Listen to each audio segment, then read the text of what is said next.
বিয়ে করতে যাওয়া ছেলেকে বাবা ডেকে কি বলল শুনে যান। বিয়ে করতে যাওয়া ছেলেকে বাবা কাছে ডেকে মাথায় হাত রেখে বলল, আগেকার দিনে নতুন বউকে পালকিতে চড়ানো হতো কেন জানিস? তাকে তো গরুর গাড়িতে করেও আনা যেত, তা না করে তাকে পালকিতে উঠানো হতো, কারণ সে কতটা সম্মানজনক সেটা বোঝানোর জন্য। পালকি থেকে নামানোর পরে এ সম্মান কমানো যাবে না, সারা জীবন তাকে এ সম্মানেই রাখতে হবে। নতুন বউ পালকিতে উঠে কি করে জানিস? কাঁদে। কাঁদে কেন? শুধু ফেলে আসা স্বজনদের জন্য না, নতুন জীবন কিরকম হবে সেটা ভেবেও কাঁদে। তোর চেষ্টা হবে পালকির জীবনের কান্নাই যেন তার জীবনের শেষ কান্না হয়। এরপরে সে আর দুইটা উপলক্ষে কাঁদবে। সে যখন মা হবে তখন কান্না করবে, আর তুই যখন মারা যাবি তখন কান্না করবে। মাঝখানে যতই দুঃখ কষ্ট আসুক না কেন, যতই কান্না আসুক না কেন, সব তুই মুছে দিবি। বউ সবচেয়ে বেশি কষ্ট পায় কিসে জানিস? স্বামীর খারাপ ব্যবহারে।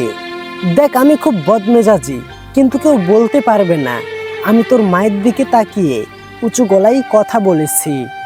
বিয়ে মানে একটি মেয়ের দায়িত্ব নেওয়া, এটা সঠিকভাবে পালন করতে না পারলে সৃষ্টিকর্তার কাছে দায়ী হয়ে থাকতে হয়।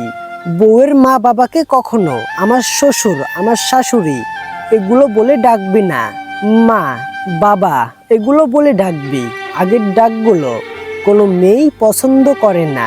তুই ওগুলো বলে ডাকলে বৌমাও আমাদেরকে ওগুলো বলেই ডাকবে, এটাই নিয়ম।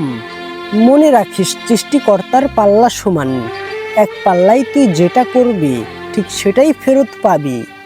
আল্লাহ তাআলা দুই দিকেরই পাল্লা সমান রাখে, এটাই প্রকৃতির নিয়ম।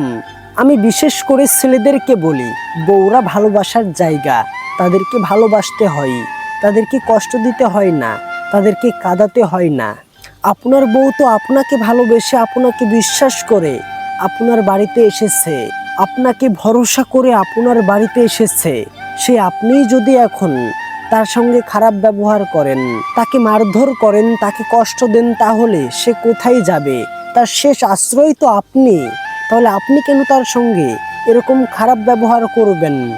একটুখানি ভালোবেসে দেখুন, তারা পুরো দুনিয়াটা আপনাকে এনে দেওয়ার চেষ্টা করবে, তারা পুরো দুনিয়ার ভালোবাসা আপনাকে এনে দেবে।